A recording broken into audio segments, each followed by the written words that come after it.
Loin de là, parce que nous disons ceci, que la nuit porte conseil. On est, l'honorable Sef Mikaï était accompagné de nous-mêmes. Nous sommes allés vers le président Gabriel Mokia pour lui faire voir l'importance d'aller au dialogue, parce qu'aujourd'hui nous estimons qu'il y a 3 propositions. La meilleure de toutes serait qu'on aille aux élections dans le délai. Mais est-ce réaliste par rapport à toutes les contraintes techniques, juridiques et consorts? Eh bien, il reste cependant 2 autres options, la rue ou le dialogue. Donc, ou la transition, le dialogue qui va déboucher sans doute selon vous sur une transition politique. Nous donnerons les raisons nécessaires pour ce faire. Oui. Donc on ne va pas aller dans un dialogue sans penser où on va. Parce que nous le savons. J'ai été ce matin avec un technicien de la CENI. Il m'a dit 2 choses qui m'ont fait peur. Eh bien, écoutez, monsieur Jean-Jacques, aujourd'hui, rien que l'aspect technique pour que la CENI en arrive à organiser les élections, il faut 18 mois. Il faut 18 mois. Ça, c'est ce qu'un technicien de la centrale électorale vous a confié. Bien sûr. Et j'émettrai au défi quiconque dira le contraire. Parce que j'ai tous les éléments par rapport à cela. Et donc, raison pour laquelle vous insistez, vous tenez à la tenue de ce dialogue qui va déboucher, selon vous, sur une transition de combien d'années Nous voulons d'une transition qui soit la plus courte possible. Pour quelle raison? Tenez, je ne pense pas qu'avec le contrainte de temps, on en a perdu assez. Parce que nous voulons d'un dialogue qui pourrait sauver suffisamment le processus électoral. Nous disions, mais on peut aller au dialogue à temps pour avoir des résolutions qui pourraient sauver le processus électoral et qu'on ait des élections dans le délai. Mais aujourd'hui, le réalisme nous fait comprendre qu'il n'est pas possible d'avoir ces élections dans le délai. Il ne faudrait pas faire rêver le peuple, vendre du vent au peuple, dire au peuple qu'il est possible d'avoir des élections dans le délai, pendant que mathématiquement, on se rend compte que ce n'est pas possible. Pas possible, mais proposer une transition, n'est-ce pas pousser le bouchon un peu plus loin au Parti travailliste, quand on sait que la proposition a du mal à passer dans l'opinion? Mais je vous ai dit une chose, tantôt que nous ne pensons pas que la transition soit une si mauvaise chose. Bien sûr, quand on l'oppose à l'autre option, la rue. La rue a beaucoup de dommages. Puisque quand on va à la rue, il y aura mort d'homme. Je n'ai jamais vu un seul politicien congolais qui a su ressusciter un seul mort. En janvier, il y en a eu, ils sont partis, même pas des mémorials. On ne pense pas à eux. Et pourtant, il y a des personnes qui les ont envoyés à la rue. Vous voyez, moi qui vous parle, j'habite Ngaba. En mois de janvier, j'ai vu tout sauf une révolution. J'ai vu des pillards. Ce n'est pas comme ça qu'on fait une révolution. Donc, le Congolais n'est pas suffisamment mature pour procéder à pareille chose. Et c'est pourquoi nous disons, le mieux à faire, c'est d'aller dans la paix, au dialogue, et probablement, le seul dommage collatéral qu'on aura au dialogue, c'est une transition. Alors, entre insurrection et transition, lesquels de ces 2 chemins vous paraît le mieux adapté aujourd'hui? Pour vous répondre d'emblée, je vous dirai une chose, ce qui est regrettable et déplorable, c'est que le politique congolais ne réfléchit plus suffisamment. Ou s'il le fait, ce n'est plus avec le cerveau, mais avec le cœur. Et là, c'est dangereux parce qu'on devient sensationnel plutôt que rationnel. Nous sommes rationnels et réalistes. Nous pensons que la meilleure de ces options, je vous ai dit qu'il y en avait 3. La voie royale serait qu'on aille aux élections et dans le délai. Étant donné les circonstances, nous pensons que des démos ont choisi le moindre. Parce que les 2 autres options ne sont pas bonnes. La transition, elle n'est pas assez bonne. Et la voie de la rue ne l'est pas non plus. Mais nous disons que de ces 2 mots, il y a moyen de réfléchir suffisamment et en choisir le moindre mal. Donc vous venez confirmer ce que d'aucuns redoutaient jusque-là, un dialogue pour un partage du gâteau. C'est ce que les gens n'aiment pas écouter. Partage du gâteau, c'est d'abord un terme impropre. Parce que, qu'appelle ton gâteau?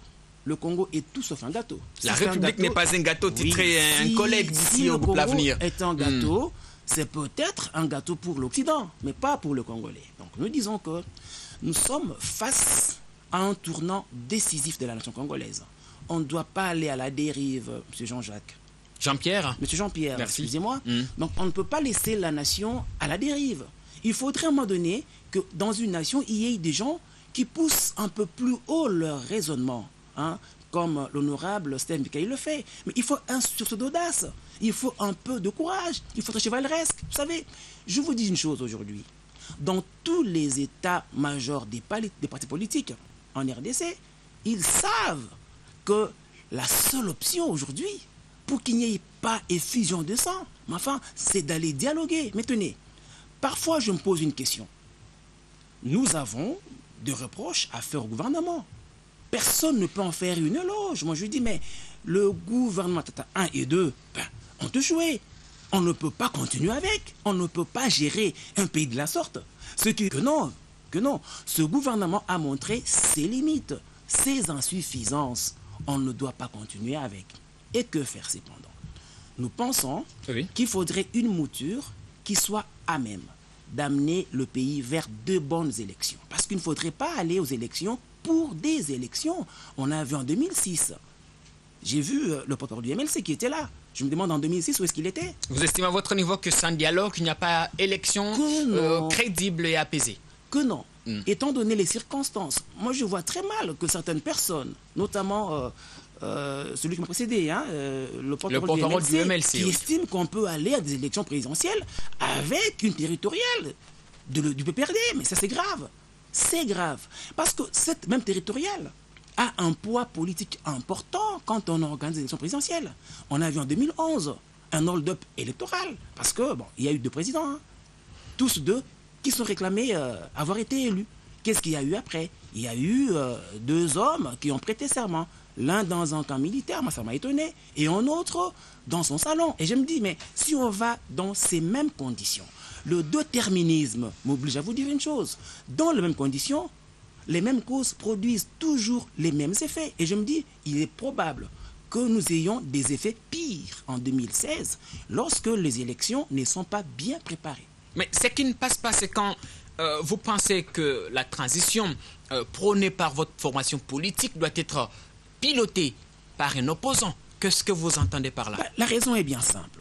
Je vous dis tantôt que Matata Ponyo avait échoué dans sa mission régalienne, parce qu'il ne suffit pas de construire des ponts. Faut-il encore prouver à quoi sert ce pont-là réellement? Il ne faudrait pas construire de routes, mais enfin moi, en venant ici, j'en ai mis plus. Et ça aide de toute façon, les ponts aident quand même. J'ai mis plus de temps à venir jusqu'ici parce qu'il y a des lignes de poules partout.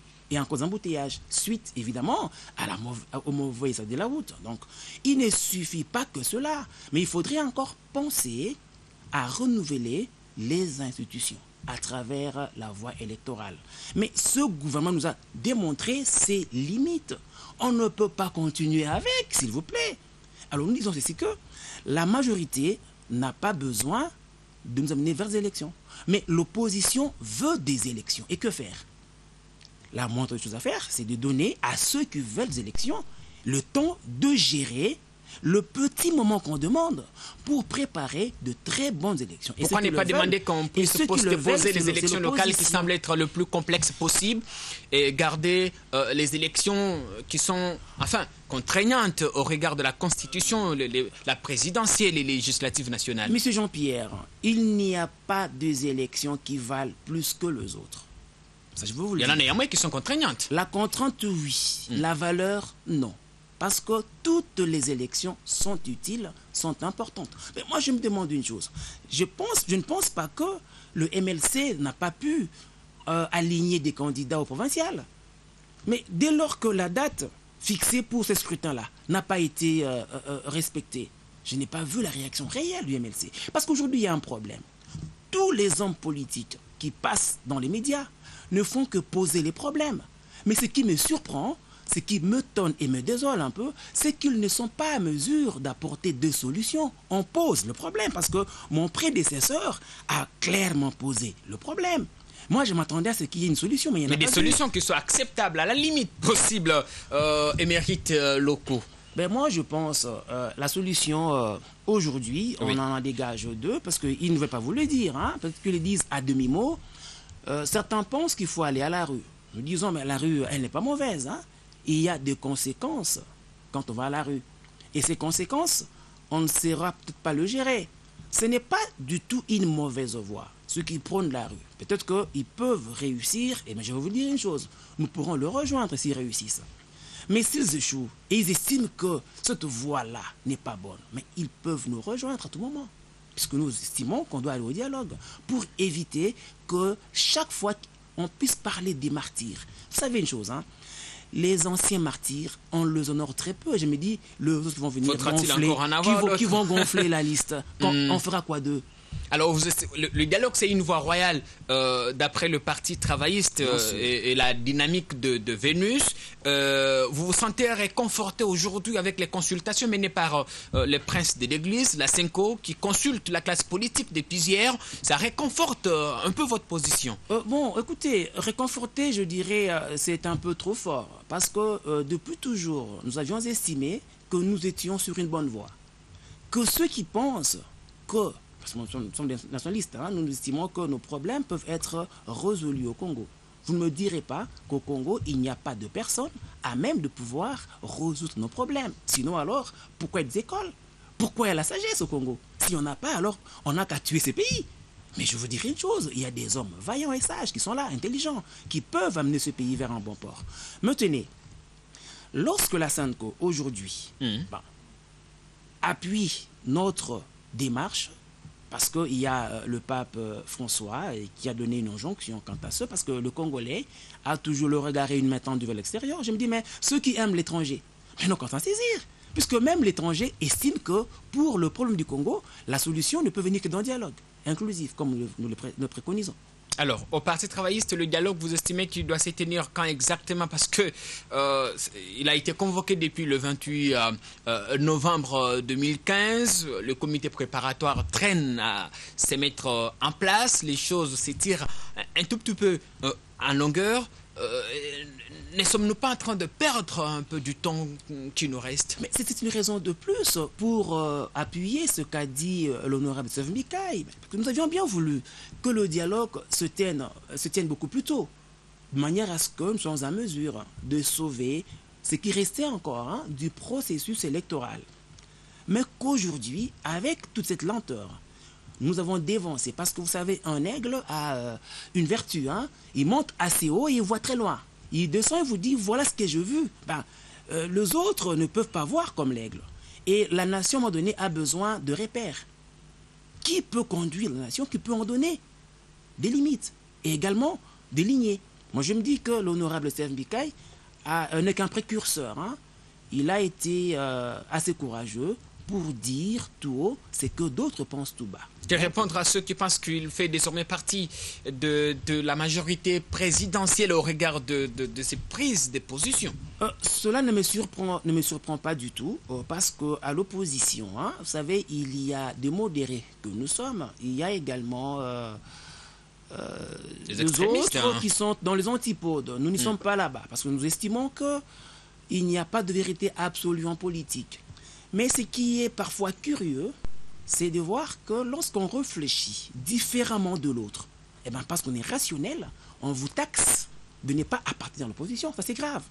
Personne n'a le monopole de l'opposition. Parce que si vous lisez la loi, l'opposition, l'opposant, c'est celui qui n'appartient pas au gouvernement. Que je sache, l'honorable Sev Mikaï n'est pas ministre. Il n'est pas un chantre du kabylisme et encore moins de la modernité qu'il faut encore démontrer. Donc, moi, je pense que la meilleure opposition est la nôtre. Parce que nous sommes une opposition nationaliste, nous prenons nos propres valeurs, nous estimons qu'il y a des Congolais, des fils du pays dignes, comme l'honorable Sev Mikaï, qui peuvent amener le pays sans casse, parce que nous sommes un avion qui veut atterrir. Merci beaucoup. Il y en a qui veulent bien qu'on atterrisse en catastrophe, mais il y en a qui veulent avoir le contact avec la tour de contrôle. Nous également, on ne veut pas que les saints baignent de nouveau notre sol. Émérite locaux, vous allez regarder la caméra en face de vous. On est justement à la veille de l'année prochaine. Vous allez présenter vos vœux à vos militants spécialement ce soir qui vous regardent sur le plateau de la RTGR? Merci. Nos vœux le meilleur s'adresse à la population congolaise parce que cette population a aujourd'hui les yeux rivés vers les hommes politiques. Ils veulent voir la maturité réelle de la classe politique congolaise. Mes vœux le meilleur s'adressent aux camarades de mon parti, le secrétaire général Camille Kalele, camarade Pompé et tous les autres. La liste elle est tellement longue, si je dois la citer, eh bien, je me crée des problèmes. Merci. On va pas citer. Mais c'est pas fini. Hein. J'ai une épouse, une charmante épouse, Méise Lifenia. J'ai des enfants. Il y a Stéphane Loco, Stéphine Loco. Et je voudrais que cette génération ne vive pas ce qu'on a vécu. Que cette génération soit suffisamment honorés par ce que nous aurons à faire pour eux. Voilà. Le message est passé. Merci beaucoup, Madame, Monsieur. C'est la fin de cette première partie de ce magazine d'information non-stop, magazine qui reprend dans un peu plus de 12 minutes avec le journal télévisé.